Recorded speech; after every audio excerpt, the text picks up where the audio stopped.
In the year 1770, across the misted valleys of Hesse, a child was born who would one day inspire both awe and terror.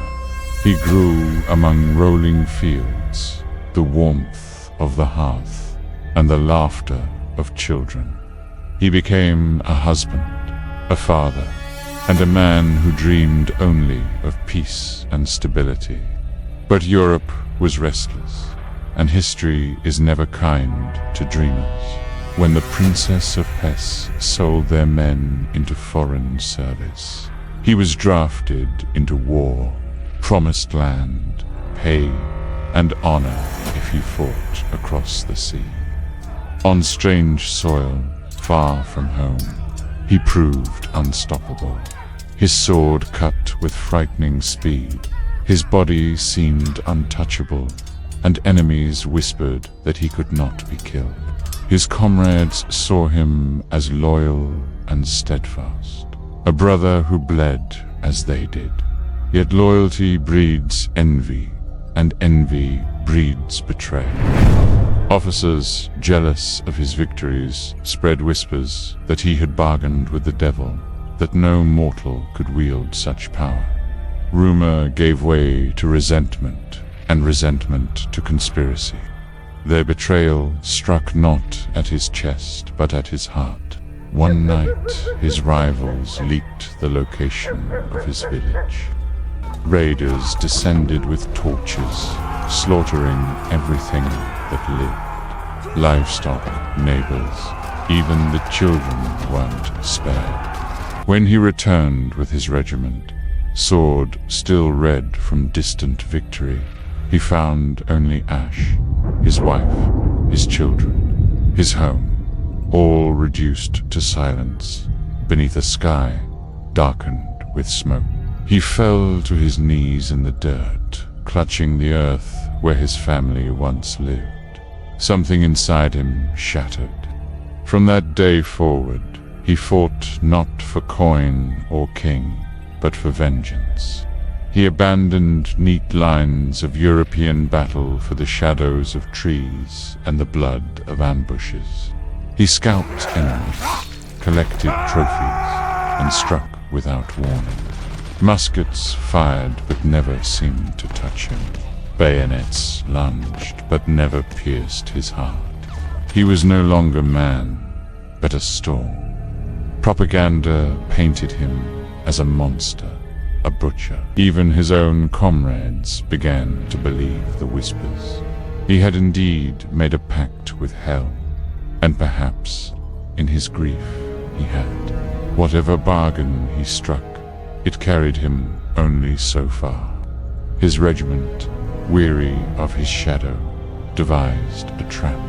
They lured him to the old Dutch church with lies of an enemy force. He charged, blinded by duty, his warhorse screaming into the fog, but the cannons were waiting. The blast thundered, and in an instant his head was torn from his body. As his vision dimmed, he saw his own comrades smiling, betrayal carved deeper than steel or fire. His body was buried in secret, deep in the woods, while his severed head was left near the church as a warning. But the land itself remembered what men tried to bury. The soil soured, roots twisted, and the forest grew heavy with rage. Crows gathered in numbers never seen before, their cries filling the air like a curse. Fog settled thick, clinging to the earth as though mourning. Soldiers spoke of strange sights, shadows that moved without wind, a rider glimpsed in the mist. At first, it was only drunken talk by campfires. Soon, it became undeniable. They swore they saw a rider clad in Hessian steel, broad-shouldered and fearsome, astride a monstrous steed that snorted steam. Its hooves sparked against stone, its eyes burned with fury. Yet where a face should have been, there was nothing. The rider had no head. In his gauntlet hand, a weapon gleamed with unholy hunger, raised against all who crossed him. The man who had once been a father and a husband was gone. In his place remained only vengeance, an oath carried beyond death. He was no longer the Hessian soldier. He was wrath given form, the embodiment of betrayal's wound. His humanity had been stripped by grief, consumed by rage, and bound to the soil of Sleepy Hollow, the old Dutch church, where cannon fire ended his life, became the heart of his haunting. Each foggy night drew him back, a revenant bound to the place of his fall. Thus was the headless horseman born, not by choice, but by curse. He is not a ghost of simple malice, but the storm of a man betrayed, a headless warrior whose soul was broken before it was buried. His power does not come from the devil's bargain alone, but from the land itself, twisted by the depth of his fury. He is vengeance eternal, unquiet, unyielding. Riders crossing the hollow whisper prayers, for they know the soil carries his rage. And so, when the fog curls thick and the crows gather silent, beware, for in the distance you may hear the thunder of hooves, the hiss of steel, and the breath of a beast that does not tire. The Hessian soldier is no more. What rides now is the horseman, headless, relentless, and forever hunting. The valley of Sleepy Hollow lay under a shroud of fog, a pall so thick it seemed to breathe with the land itself.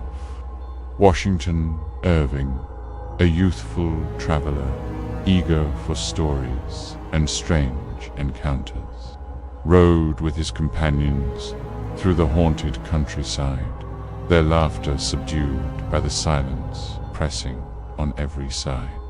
Their horses shifted uneasily, hooves striking the earth with reluctant cadence, nostrils flaring as if they scented something foul hidden in the mist. Ahead loomed the old Dutch church, its spire crooked against the grey heavens, its stones crouched low like a sentinel from forgotten ages. The travelers urged their mounts faster, hoping to escape the hollow's oppressive grasp. But behind them came a new sound, steady as a drum, deliberate as doom. Hoofbeats heavy and relentless, each strike reverberating through the night. The men glanced back, fear flickering in their eyes.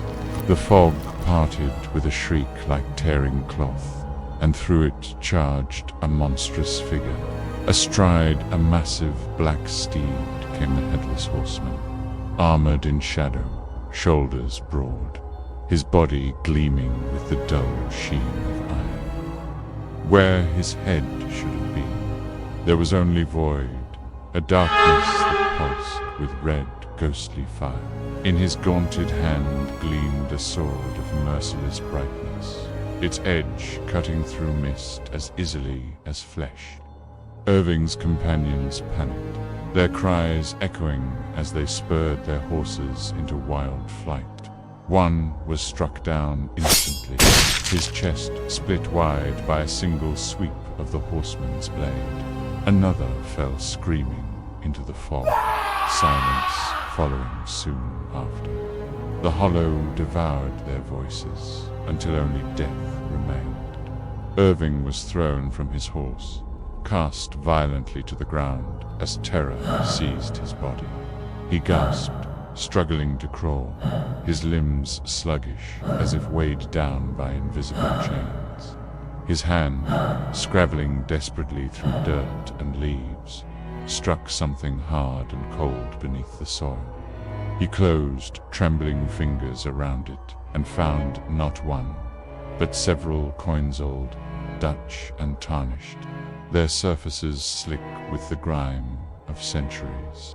The edges bit into his palm, drawing blood, but he clung to them as if they were salvation. The ground trembled with the approach of the horseman, the massive steed rearing high as its ghostly master raised his sword for the killing stroke. But the strike never came. The horseman's mount shrieked, rearing back violently, nostrils flaring with spectral steam. The armored figure clawed the air, reaching toward Irving with desperate fury, yet invisible force held him at bay. The coins pulsed faintly with light, glowing where Irving's blood slipped him. And in that glow lay a barrier the horseman could not cross. He strained forward, gauntleted hands flexing, but each attempt drew only more resistance, as if chains unseen bound him. Irving, wild with fear, staggered to his feet and fled. Coins clutched so tightly they carved deeper cuts into his hand.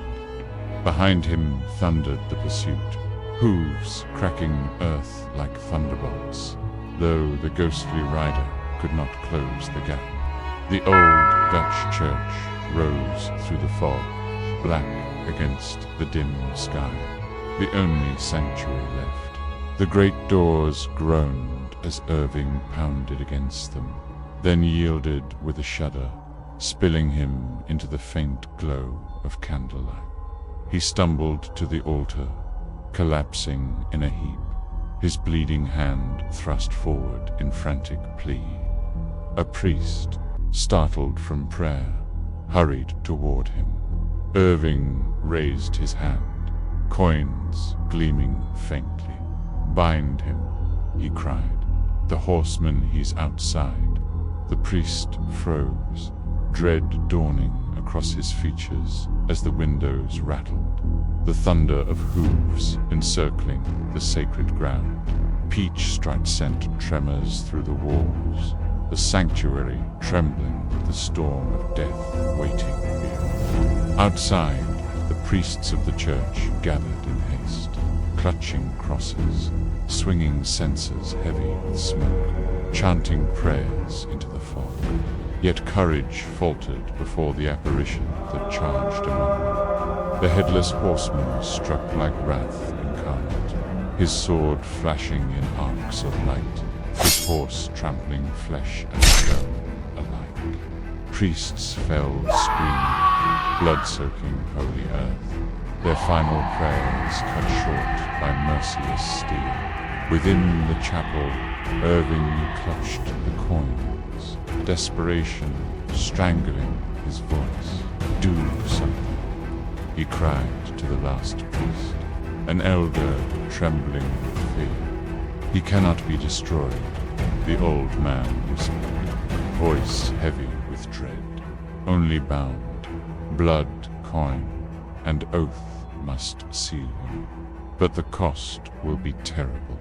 Irving thrust out his hand, blood dripping from clenched fist, his voice rising with resolve born of despair.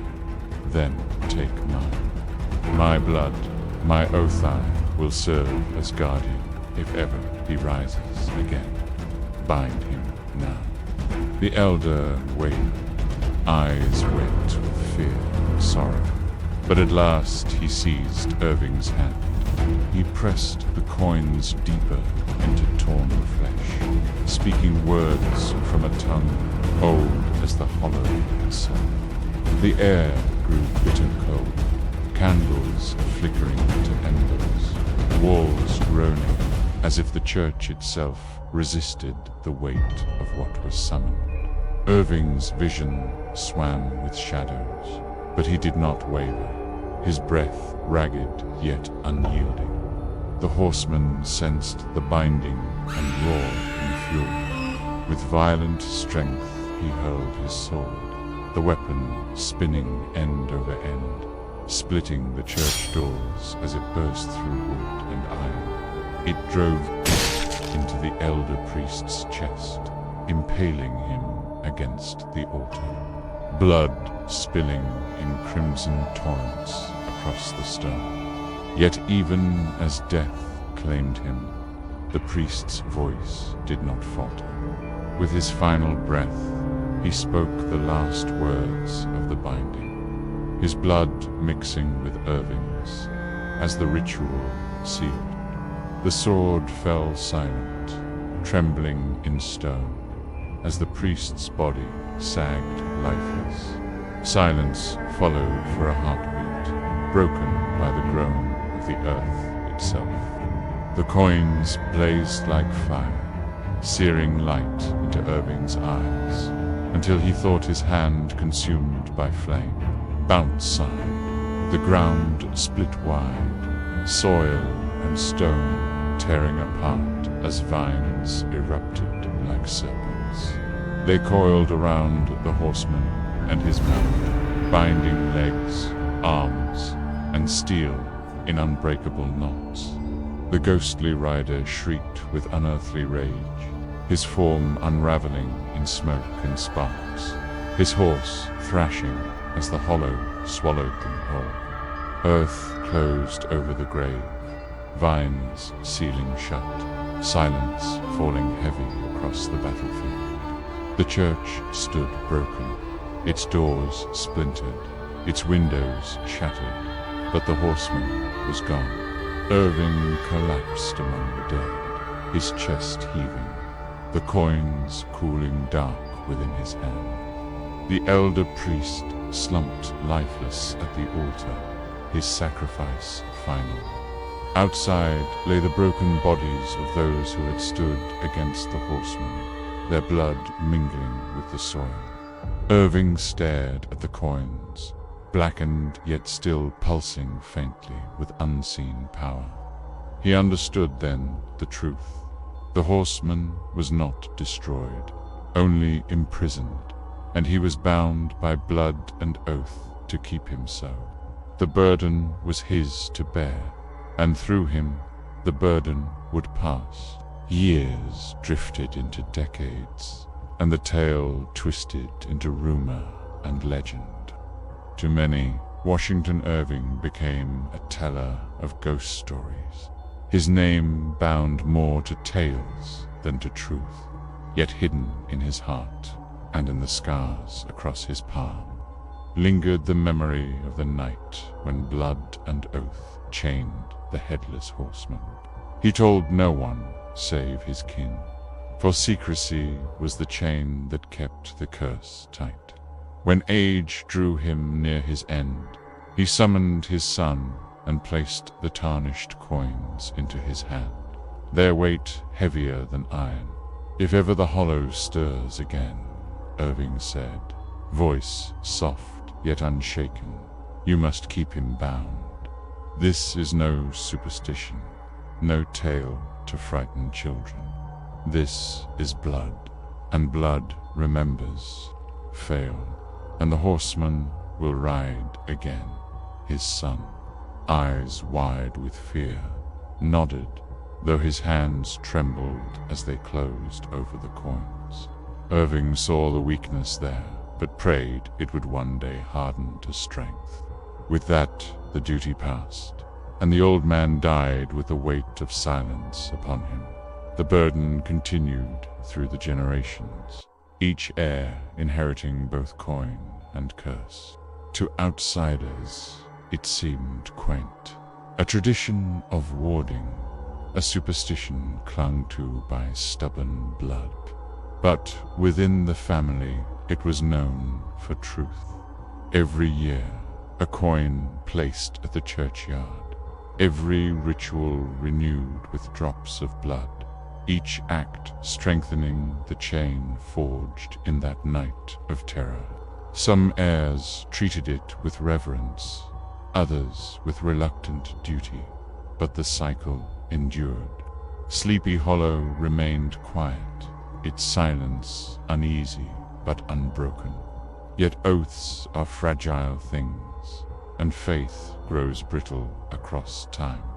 Belief faltered as centuries passed, and duty weakened beneath the scorn of modern thought. To some descendants, the coins seemed nothing more than relics of a fanciful story, tokens of no consequence. A coin was lost, another shattered, and the ritual wavered.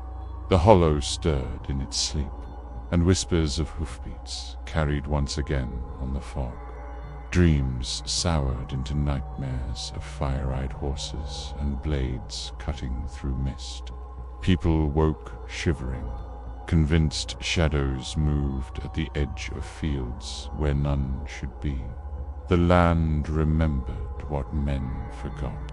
The soil where blood had spilled grew restless, and the vines that once sealed a grave trembled with strain.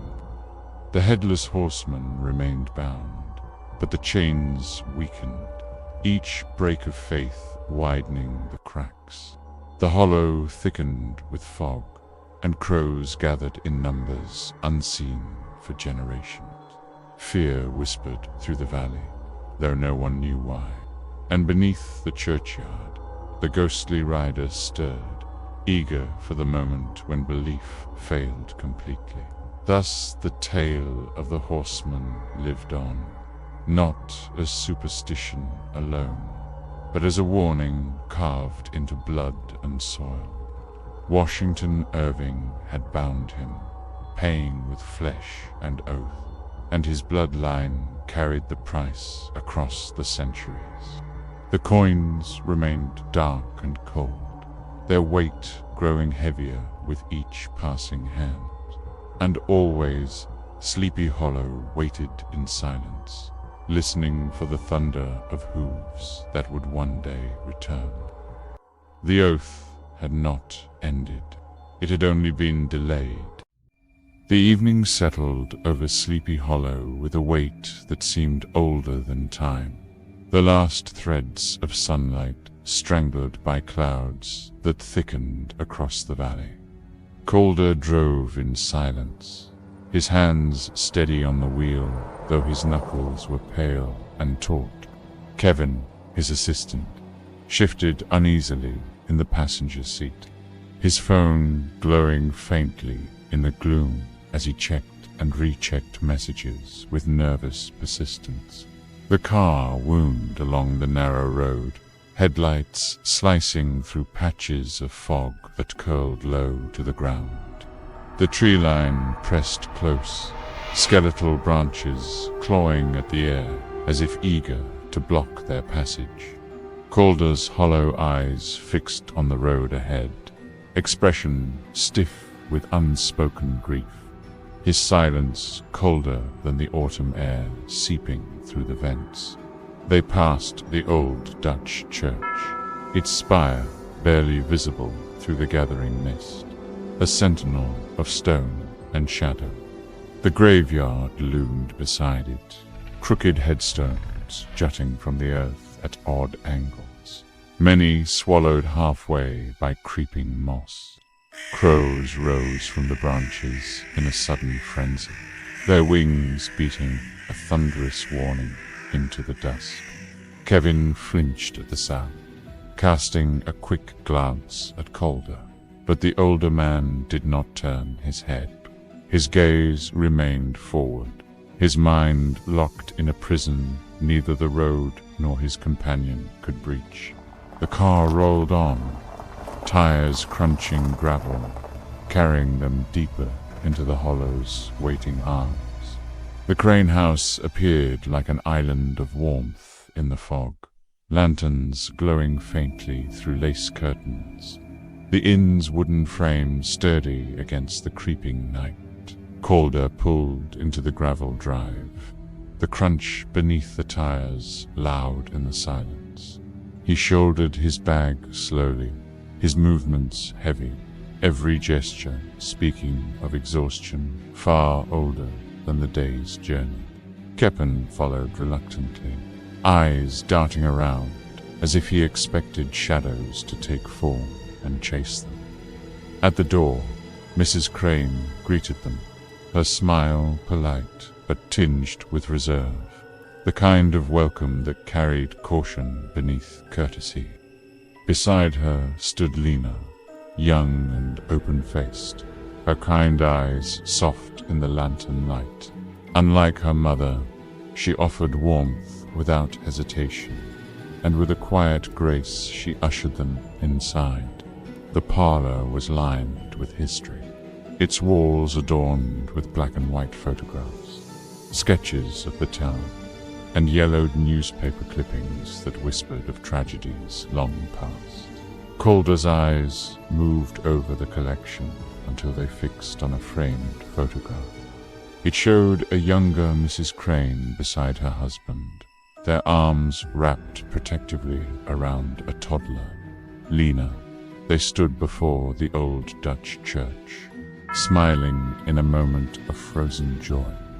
In the man's hand glinted something small and round, faint but unmistakably coin, gleaming as if caught between light and shadow.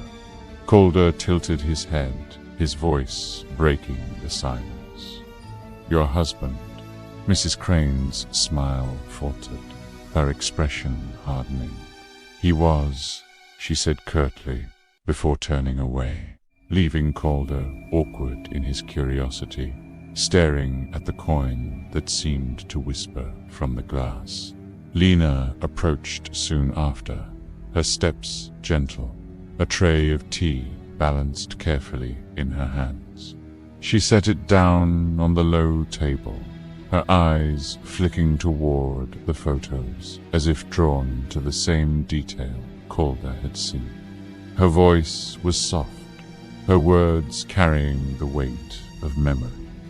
"My daddy died when I was young," she said, almost in confession.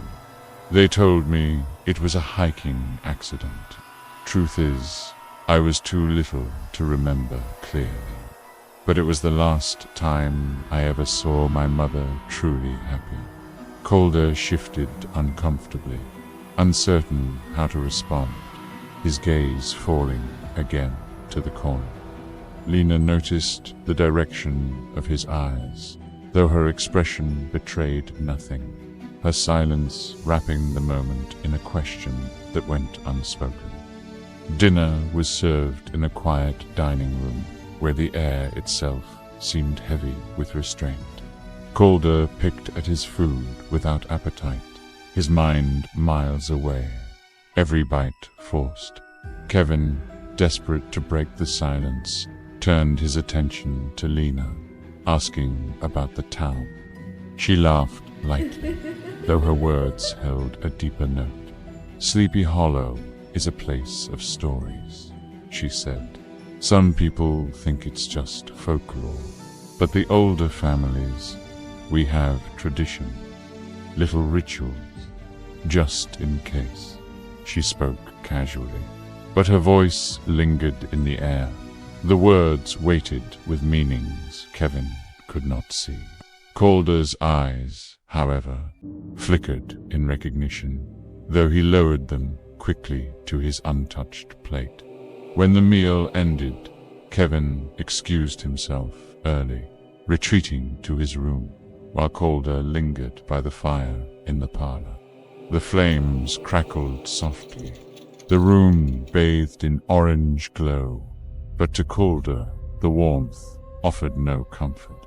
His gaze sank into the shifting embers, and slowly the sound of the fire distorted. The crackle became the snap of cables, the pop of strained metal, the groan of wood bending under weight. His chest tightened as memory surged the job site, his son's voice raised in anger, the argument sharp and final. He saw his son walking away, turning his back, then the sudden whip of a cable, the fall of a pallet, the sickening impact that silenced everything.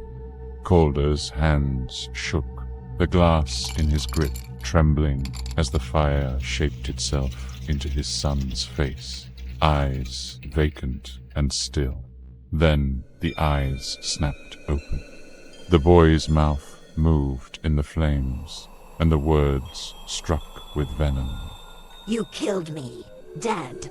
Calder gasped, jerking upright, the firelight flickering back to its natural form. His chest heaved as though he had surfaced from drowning. The room was silent again, only the steady hiss of logs breaking into coals. He pressed a hand to his eyes, his breath ragged, knowing the memory would never loosen its hold. Mrs. Crane appeared at the doorway, her voice low, measured with the weight of observation. Mr. Calder, She said gently. it's late. Let me show you to your room. He nodded stiffly, rising without a word, following her up the narrow staircase. The old wood creaked beneath their steps, each groan echoing in the silence of the house. She led him to a small room with lace curtains and a single lamp burning low, its glow steady but faint. He set down his bag, murmured thanks, and closed the door behind him, though sleep was far from his reach. Yet the night's silence was broken by movement outside. Through a narrow gap in the curtains, Calder caught sight of lantern light drifting through the mist. His eyes narrowed as he leaned closer, the image sharpening into two figures moving quietly among the headstones of the graveyard. Mrs. Crane and Lena carried a lantern between them, its glow soft against the fog.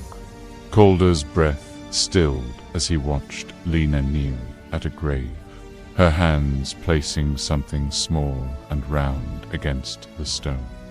It glinted faintly a coin, familiar and unmistakable. Mrs. Crane bowed her head, lips moving in silent prayer, while Lena's expression hardened into solemnity beyond her years. Calder frowned, unsettled by what he had seen. The ritual was not for show, not a simple gesture of mourning.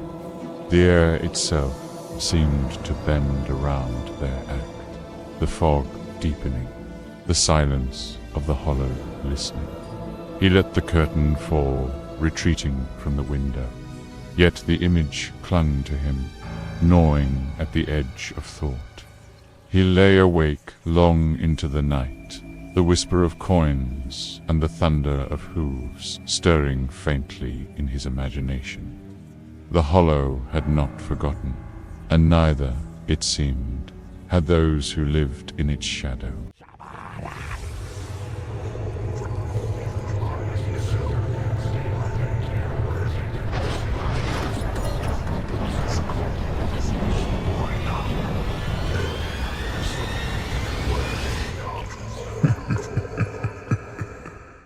Morning fog draped itself across the construction site like a shroud, curling low around the heavy machinery and drifting between the skeletal outlines of half-poured foundations. Workers moved slowly, their boots crunching damp soil, their eyes betraying nerves that no barked order could hide. The foreman shouted at them to pick up the pace, his voice gruff, but even he could not keep them from glancing again and again toward the tree line. The forest pressed close, its branches rattling faintly in the still air, and though no wind stirred, whispers seemed to drift from its depths. Kevin sat at a folding table, maps spread before him, flipping pages with distracted hands.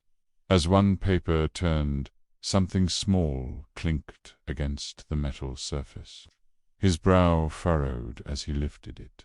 An old Dutch coin, tarnished but intact, glued long ago to the back of the land survey. He hesitated, then slipped it quietly into his pocket, just as Calder strode past. "History won't pour the concrete, Kevin," Calder said, his voice cutting. Focus on today.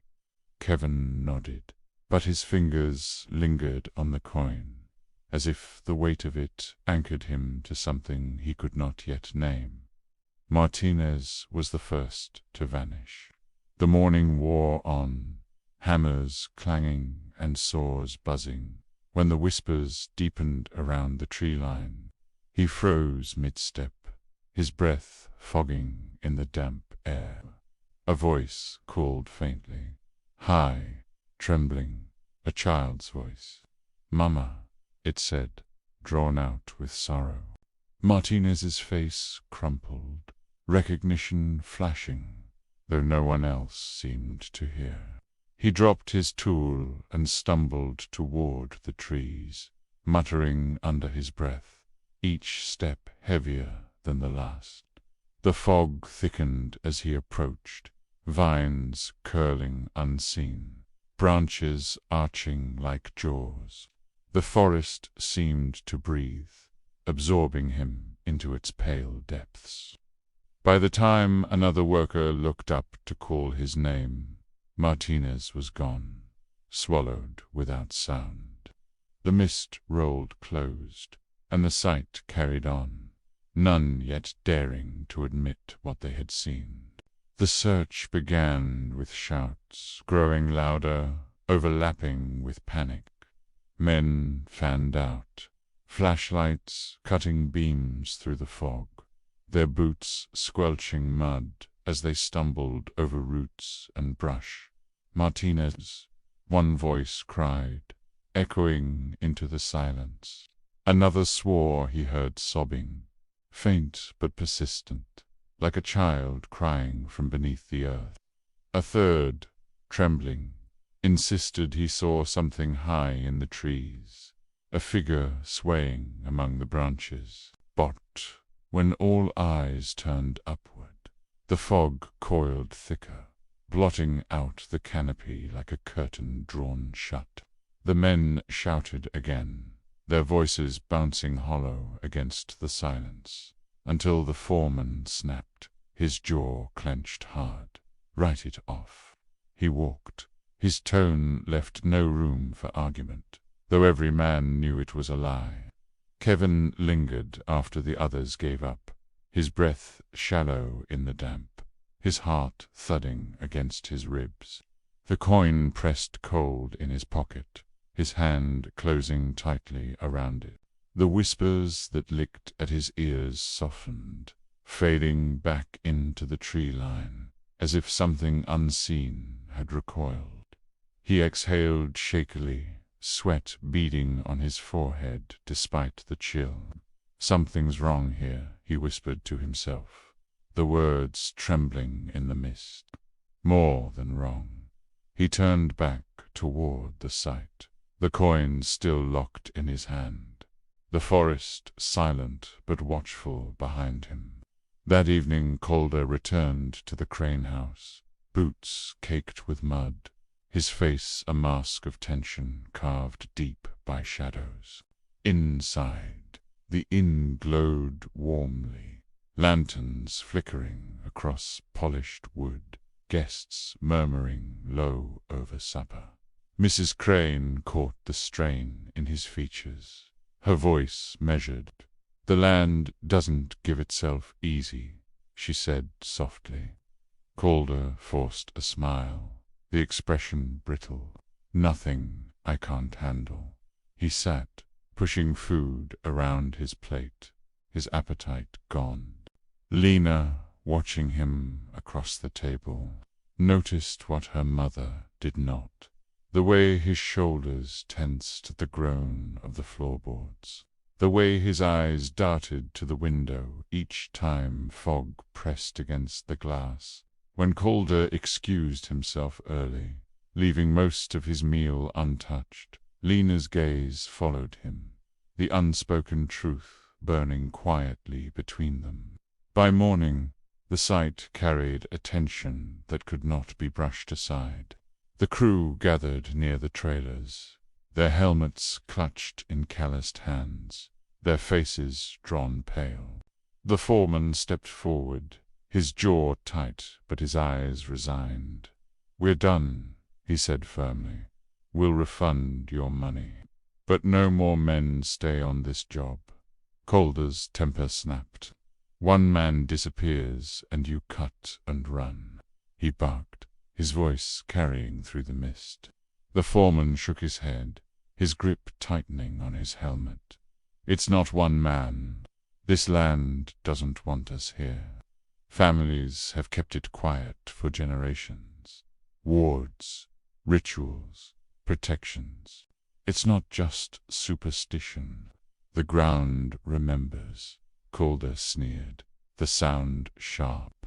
"I don't buy into campfire stories." His dismissal carried weight, but Kevin, standing to the side, caught something the others missed. The faint gleam of another Dutch coin, nailed discreetly inside the foreman's toolbox. He said nothing, but his silence carried more weight than Calder's words. Engines roared to life as the men packed their things, their trucks rattling off down the road until the sounds faded, leaving silence thick across the site. Calder stormed back into the trailer, curses cutting through the emptiness. Kevin lingered outside, his hand brushing the coin in his pocket. For a fleeting moment, the fog seemed too thin, light spilling faintly across the ground. He swallowed hard, unease rising like bile. The protection was fragile. He could feel it, and fragile things break. Calder burst out of the trailer, his face flushed, his eyes burning with fury. "Find me another crew," he spat. "If the pros won't work, get me men who don't ask questions." Kevin stepped forward quickly, alarm sparking in his tone. "That's dangerous. You don't understand what's happening here." Calder cut him off with a glare sharp enough to silence. "Do it. We're finishing this job." His voice carried finality, as though volume alone could drown the whispers growing stronger in the mist. Kevin faltered, his mouth half open, then closed it again, the protest dying in his throat. The coin pressed harder against his palm, a silent reminder that danger was already here. That night, Calder sat stiffly in the Crane dining room, his posture rigid, his plate once again barely touched. The room glowed softly with lamplight, but the atmosphere was thick, heavy with the sense of something unspoken circling them. Mrs. Crane's eyes lingered on him, her voice deliberate. "You look chaste," she said, her tone low. Calder forced a bitter laugh. "Just men walking off the job, nothing more." Lena shook her head gently, her voice carrying no anger, only truth. "It's not just the men. It's this place. It doesn't want to be broken." Calder's reply snapped sharper than he intended, his voice cutting. "Places don't want anything." Lena met his gaze without flinching, her words steady. "Some do." The silence that followed was deeper than any argument. Days later, the replacements arrived. Vans pulling into the site, doors sliding open to reveal men with wary eyes and shoulders hunched against a world that gave them little choice. They spoke little English, their words broken, their expressions unreadable, but they asked no questions. They unloaded tools and supplies quietly, falling into work with the resignation of those who carried burdens heavier than language. Kevin stood off to the side, watching with a tight chest, unease gripping him more fiercely than before. He knew what the others did not. This land had already claimed blood, and it would claim again. His fingers closed around the coin in his pocket, the metal biting cold against his skin. "They don't know what they've walked into," he whispered to himself, the words almost lost to the fog that thickened once more, circling the sight like a noose tightening slowly, patiently, without end. The morning broke heavy with fog at the construction site, smothering the land in silence. The replacement crew moved with a tense caution, their shovels cutting shallow into the soil, their eyes darting at every stir of wind in the tree line. None spoke much. Their breaths came in quick plumes, visible in the cold air. Calder stood near the trailers, arms folded as if he could command the fog itself to part. Kevin was beside him, his shoulders tight, his gaze fixed uneasily on the workers. "They don't know what they've walked into," he muttered.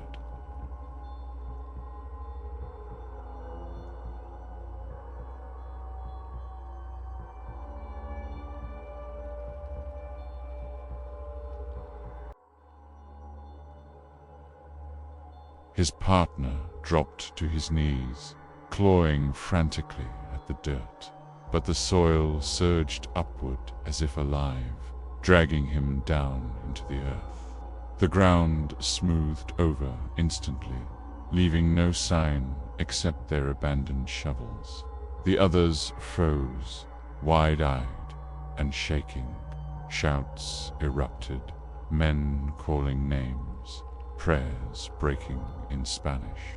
Panic spread as 3 of them bolted for the fog, boots slamming the soil. Their figures vanished almost at once, their voices trailing into the mist. Then came the snarls, low, guttural, and wrong. Shapes moved in the haze. Wolves, but larger, lean bodies wrapped in shadows, eyes glowing ember red. The men screamed, sharp and sudden, before silence fell as quickly as it had risen. When the fog curled back toward the sight, its edges were tinged faintly with something darker. The survivors staggered, terror gripping them. The trees themselves seemed to lean closer, their branches swaying though the wind was still. One man stumbled, vines wrapping round his ankle, pulling him screaming backward.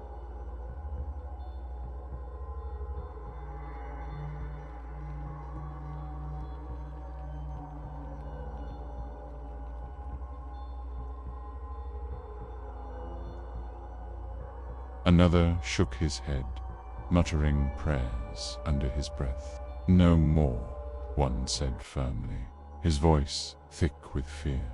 They left as a group, vanishing into the fog, refusing Calder's shouting demands. The clearing fell silent, the sound of footsteps swallowed whole. Calder roared, his voice echoing in vain, and hurled his clipboard into the dirt, its pages scattering like feathers into the mist. Later that day, the silence was broken by a cry from one of the last laborers who had been digging alone. His shovel struck something solid. He dropped to his knees, brushing away soil with his hands, until a pale shape emerged. A skull, ancient, yellowed, but still whole. Calder shouldered past him, eyes narrowing as he pulled it from the dirt. He turned it in his hands, lips curling into a bitter laugh. All this fuss over a bone. He tossed it lightly in the air, catching it with mockery in his eyes. The skull slipped, clattering onto a rock with a crack. The ground rumbled faintly, a vibration that made the men recoil. The air shifted, colder, heavier. Calder cursed and reached for his pocket, jerking violently as the Dutch coin Lena had pressed into his hand days before. seared against his thigh. He yanked it free, the metal glowing faintly as if alive. Damn thing. He spat and hurled it into the brush. Kevin hesitated, his face pale, then moved forward quietly after Calder stormed off. He retrieved the coin from the dirt, brushing soil away with care, and slipped it into his jacket. That night, Kevin sat in the trailer alone, papers spread across the desk. The coin lay beside him, glinting faintly in the lamplight. He ran his hands through pages of town records, his eyes scanning hastily written notes. He read aloud softly, as if speaking the words might make them more real. Washington Irving, collected tales of the Hudson Valley, disturbances near the old Dutch church. He flipped to another sheet, the edge jagged where pages had been torn away. He frowned, whispering, "What were you hiding, Irving?" Outside, a crow cawed, sharp and harsh against the stillness. Kevin flinched, his hand closing protectively around the coin. He exhaled slowly, the weight of what he was uncovering pressing on him. His unease was not just fear now, it was certainty. Something was happening, something no one at the site could control. Night deepened, the work lamps casting weak halos in the fog. The few men who had stayed worked in weary silence, shovels striking earth in dull rhythm. Their breaths steamed, faces strained.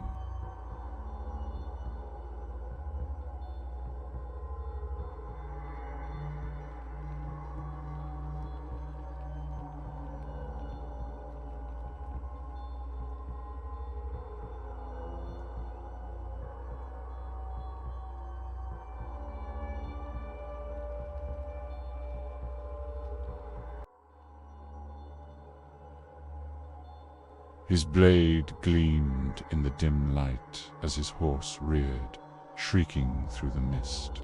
For a single heartbeat, his form was solid, undeniable. Then, as though the fog itself consumed him, he dissolved back into shadow, leaving only the echo of hoofbeats. It was not a full return, but it was enough. Enough to terrify the last men who saw him. Their screams rose into the night as they fled, leaving tools abandoned in the dirt. Kevin jolted upright in his trailer, heart pounding at the commotion outside. He snatched the coin from his desk, clutching it tightly as whispers brushed against his ears. His mother's voice, his own name, soft, coaxing. He trembled, fighting the pull, the weight of the voices dragging at his mind. But the coin warmed in his hand, the whispers faltering as if held at bay. He gasped for breath, eyes wide. "It's real," he whispered. "Oh God, it's real." Desperation drove him back into his papers. He pulled loose notes, old references, anything that tied the legends together. His fingers brushed a torn page, the edges frayed. The margin bore faint words, ... not fiction, but duty, ... double quotes. Kevin froze, staring. He whispered again, voice cracking. Irving knew. He wasn't just writing stories. He was hiding something. Meanwhile, Calder sat alone in the Crane dining room, his drink untouched before him. His eyes were bloodshot, his jaw tight, his skin pale with exhaustion. Mrs. Crane passed silently through, pausing when she saw him. Her gaze lingered before she spoke, her voice low. "This place feeds on weakness."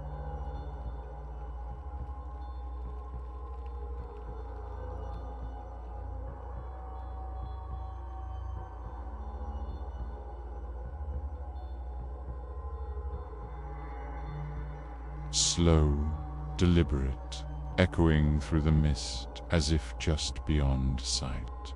The horseman did not show himself this time, not fully, but Kevin knew he was there, waiting, watching.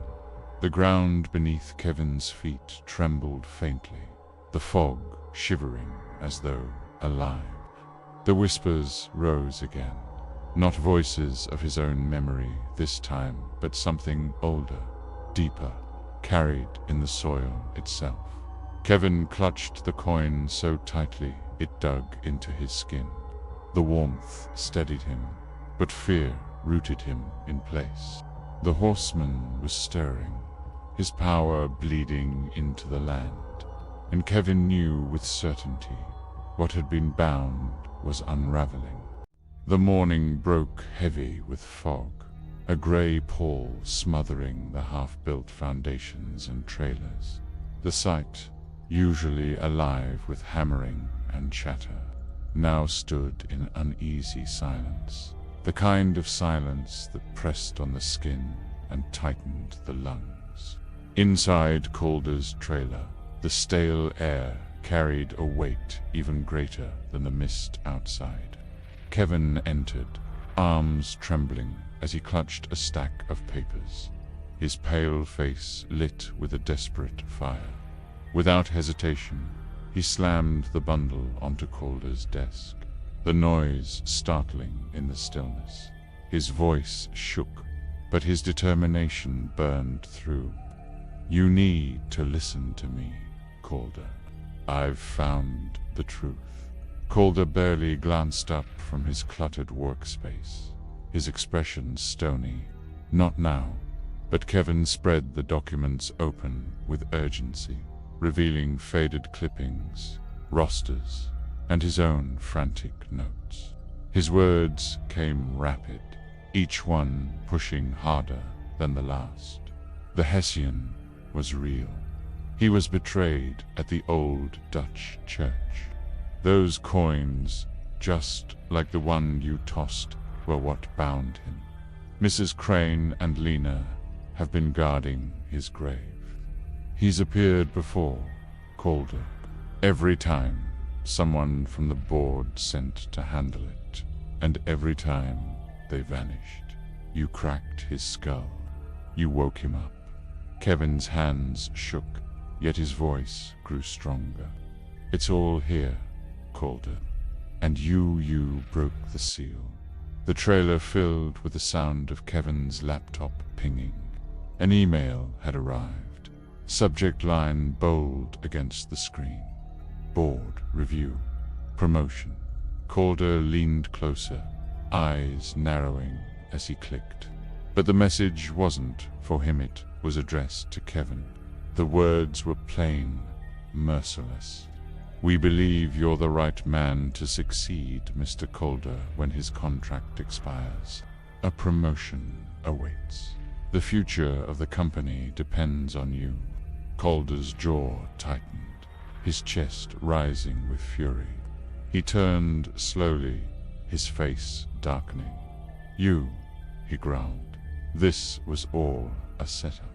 The horseman, the missing workers, you staged this to take my job." Kevin's panic flared. He pulled up another window, showing a draft email. His resignation. "No, Calder, look. I was going to quit. I was trying to save you." But Calder's eyes no longer saw.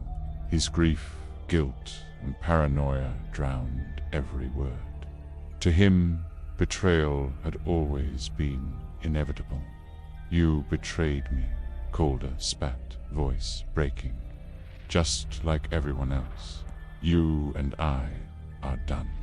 He stormed out, slamming the door so hard it rattled the thin walls.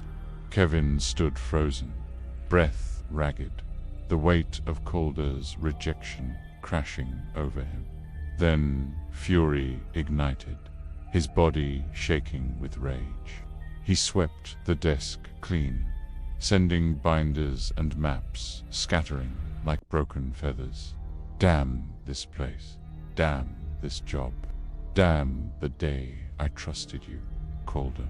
His fist pounded the wood until blood streaked his knuckles. Finally, his body sagged, collapsing into the chair as sobs tore free, the sound raw and hollow. He was no longer the eager young man who had first stepped onto the site. He was broken, unraveling at the seams. The silence shattered with a dull thud outside. A scrape of gravel followed, faint but deliberate. Kevin lifted his head, eyes bloodshot, lips trembling. Calder, Calder, is that you? He staggered out into the fog, voice cracking. Calder, only silence answered him. Then, soft whispers his name, familiar, intimate. His mother's voice drifted through the mist. Come home, Miho. Then, Calder's voice, sharper, harsher. You betrayed me. Kevin's chest heaved as his eyes darted. No, no, you're not real. His hand shot to his pocket, searching for comfort. The coin gone. A laugh rolled through the fog, low and cruel. Not human, but something older, something meant to mock the living. Two burning eyes pierced the mist. A horse shrieked, the sound splitting the night air. The fog parted like curtains to reveal the rider at last, armored, massive, and headless, seated on a black war horse that snorted smoke. The blade gleamed as the rider leveled it toward Kevin, a promise of death. Kevin stumbled backward, voice breaking. God, help me. He ran, his legs pumped with raw survival as he bolted across the clearing. He dove into a truck, fumbling for the keys. The engine roared, tires spinning mud in every direction. Behind him, the rider lowered his weapon, slamming a gauntleted fist into the earth. The ground cracked open, flames licking skyward. From the soil clawed a beast, a hellhound black as tar, eyes burning ember red. Its snarl echoed, dripping shadow from its jaws. At a gesture from the rider, the beast lunged. Kevin sped down the dirt road, headlights slicing through the fog, but the hound closed in, claws raking deep furrows into the earth. Desperation took hold. He fumbled for his phone, calling the only number that mattered. Back at the bed and breakfast, Calder sat alone at the dining table, the glow of his laptop reflecting the board's email. His phone buzzed, Kevin's name flashing across the screen. For one suspended moment, Calder stared. Then, with bitterness hardening his heart, he flipped it face down, silencing the call. Kevin's voice spilled into voicemail, frantic and broken. Calder, its real lie was loyal. I swear I tried to warn you. A snarl ripped through the line. Glass shattered. Kevin's scream tearing through the receiver. Tires screeched. A crash followed, then silence. Only faint hoofbeats lingered, and a guttural whisper, the rider's voice saying Calder's name. When Calder played it back later, the sound would make his blood run cold. The truck slammed into a tree, metal shrieking. Kevin stumbled out, blood dripping, clutching a rosary. His knees buckled, prayers spilling in ragged whispers. The mist tightened, coiling around him, choking the words. A single crow feather drifted down his cheek, cold against his skin. Then came the thunder of hooves, the shriek of the horse, and Kevin's final cry as the rider's blade claimed him. The forest swallowed everything the body, the scream, the proof. At the B&B, fire bloomed briefly in the fog as the truck exploded, flames rising like a false dawn. Calder saw it through the window, his eyes flashing with rage. "Kevin, what have you done?" He stormed outside, convinced sabotage was to blame. His boots tore through mud as he raced back toward the trailers. But by the time he arrived, there was no fire, no wreck, no body. Only a few scattered papers fluttering on the trailer desk, and the faintest trace of smoke clinging to the mist. Inside the office trailer, Calder slammed the door, anger rolling off him in waves. Yet the room was empty, save for Kevin's scattered research.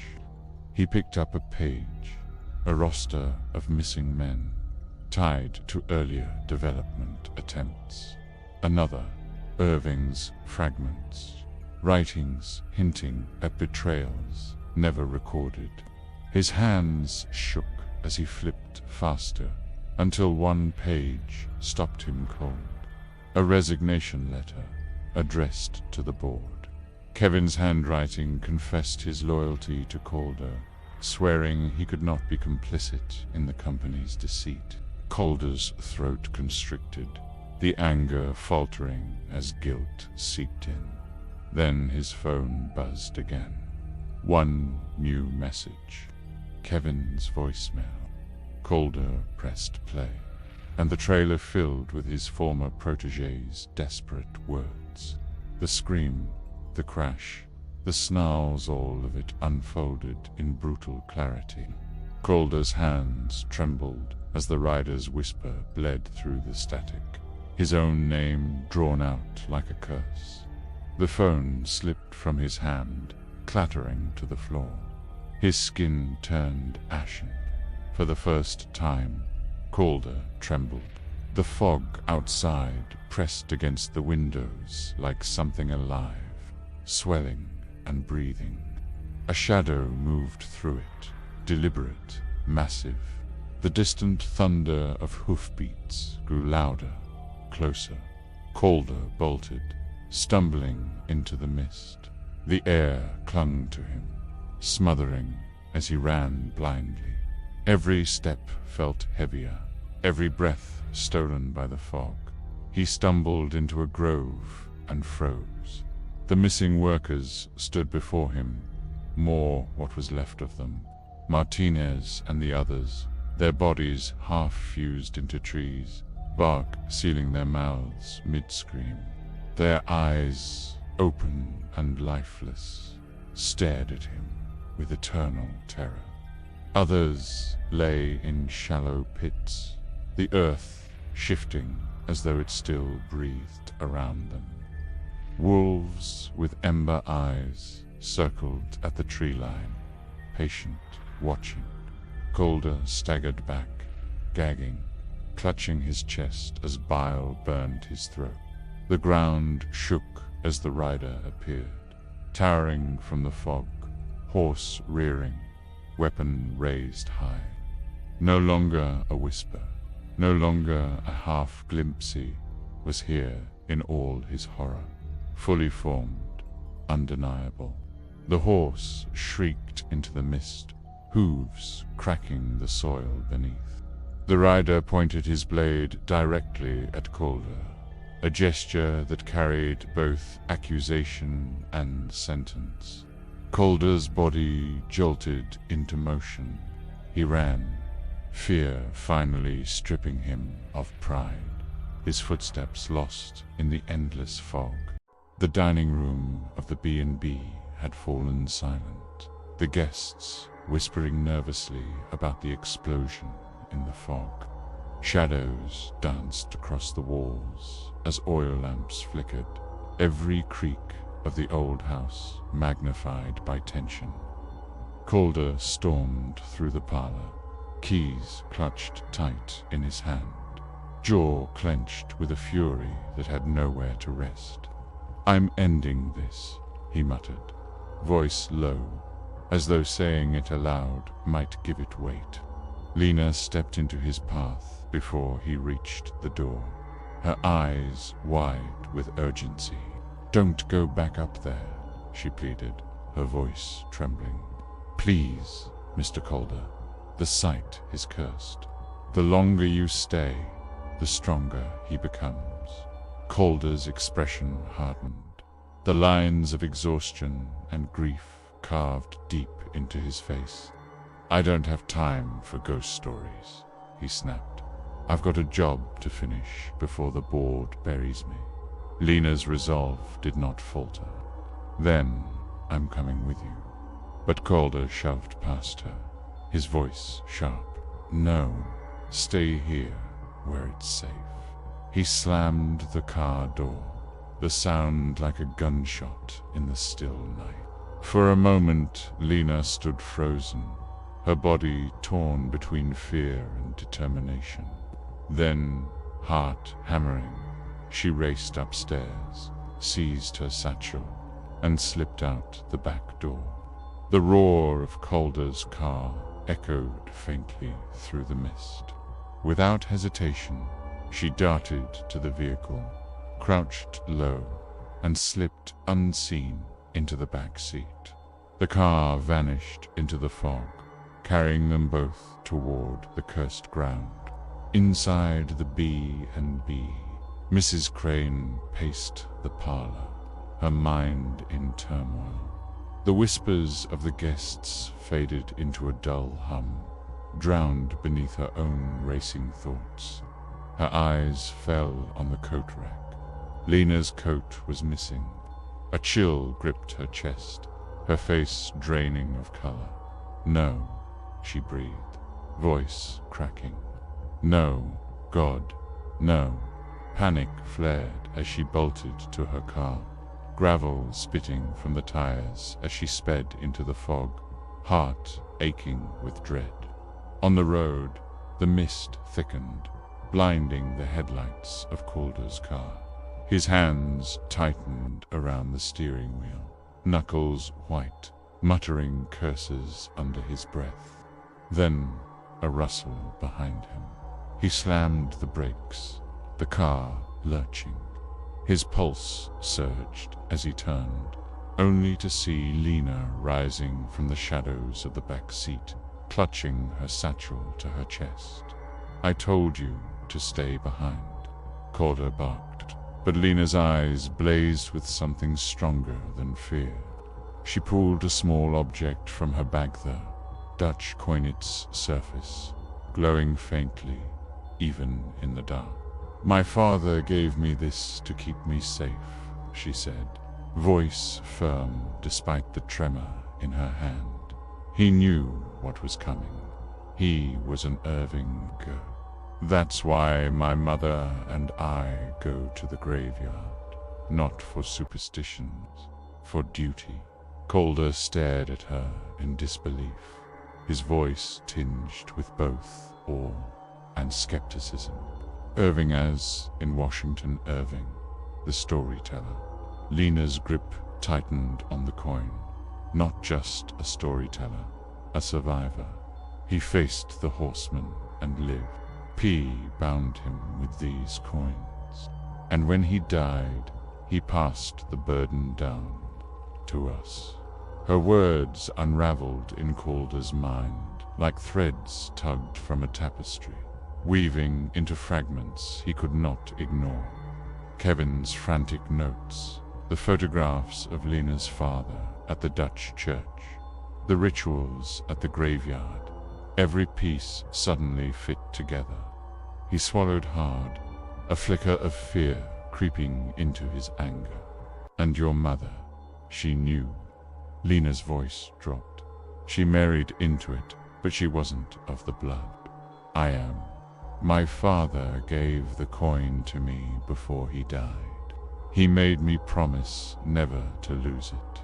Meanwhile, Mrs. Crane's car tore through the fog, her knuckles gripping the wheel so tightly her hands ached. Tears blurred her vision as she muttered to herself, I should have told her sooner. I should have told them both. God forgive me. She pressed harder on the gas, the engine growling as she raced against fate itself. The clearing opened before Calder and Lena like a wound in the earth, littered with half-built structures and abandoned tools. The mist clung heavy, pressing down like a weight. Calder killed the engine, silence enveloping them. For a long moment, neither moved, the enormity of the place pressing into their bones. Then Lena whispered, her breath almost lost in the fog. He won't stop now, not unless the coin is returned to his grave. The Dutch church, the place where Irving bound him. Calder exhaled, shaky and reluctant. And if we don't, Lena turned to him, pale but resolute. Then he's unleashed, forever. Headlights cut through the mist, scattering shadows as Mrs. Crane's car skidded into the clearing. She stumbled out, rushing to her daughter, clutching her fiercely. "You shouldn't be here," she hissed. "I told you this isn't your fight." But Lena pulled free, her eyes steady. "It's not yours either, Mama. It's mine. I'm the Irving. Father gave me the coin. I have to finish what he started." Mrs. Crane's face crumpled, anguish deepening every wrinkle. "I didn't want this life for you. I wanted you free." Lena shook her head. "It's not about what I want. It's about what must be done." The night split with a thunder of hoofbeats. A shriek pierced the mist like tearing metal. The rider burst into the clearing, horse rearing, weapon gleaming. Fog swirled violently, branches bending inward, as wolves prowled at the edges, their ember eyes glowing. The rider's blade pointed first at Calder, then at Mrs. Crane, and finally at Lena. Calder seized a fallen shovel, his hands shaking yet unyielding. He planted himself before Lena, defiance blazing in his battered eyes. "Over my dead body," he growled. The rider charged, the shovel splintering on contact with armor, the force hurling Calder into the dirt. Mrs. Crane screamed, snatching a broken timber, driving it into the rider's horse. The beast shrieked, but the rider did not falter. With a brutal swing, he hurled Mrs. Crane aside, her body smashing into scaffolding before crumpling to the ground. Lena's scream tore through the clearing as she ran to her mother. Mrs. Crane's breaths were shallow, her eyes wide with pain. She gripped Lena's wrist weakly, whispering with her last strength, "Finish it, please." Her hand slipped away, limp, her body stilled. Lena's sobs echoed, grief and terror colliding. Calder staggered to his feet, blood streaking down his face, and saw the rider looming over Lena. Something in him broke, pride stripped bare. He charged, slamming into the rider with raw desperation. For one heartbeat, man and legend clashed, Calder's roar reverberating through the fog. But the rider was more than mortal strength. With effortless cruelty, he seized Calder, lifting him high. A sickening crack ripped the air as Calder's spine and skull were torn free in a single, horrific strike. His body crumpled, lifeless, as the rider raised the skull high in triumph. Lena froze, horror rooting her in place. The rider turned toward her, Calder's skull dangling like a prize. Each hoofbeat shook the ground as he approached. She clutched the coin, trembling, raising it weakly between them. It glowed red-hot, searing her palm, the light almost blinding. The rider halted. Slowly, he lowered his blade, a gauntlet hand reaching out. 2 fingers pressed against her forehead. The air crackled. Her body convulsed with the touch, her breath stolen. Then, with a shriek so piercing the earth itself shuddered, the rider released her. She collapsed, sobbing, the coin clattering to the ground. The rider turned away, mounting his black warhorse, Calder's skull still gripped in his hand. With one final thunder of hooves, he vanished into the fog, swallowed whole by the night. The clearing fell silent, the mist settling once more. Red and blue lights soon flashed across the fog, sirens wailing. Paramedics rushed in, lifting Lena onto a stretcher. Her eyes were vacant, her lips moving with the same words over and over. He's not gone. He's never gone. The ambulance doors slammed shut, steel against silence. As it pulled away, the camera of fate lingered on the tree line. In the shadows, unseen by rescuers, the rider watched, silent, waiting.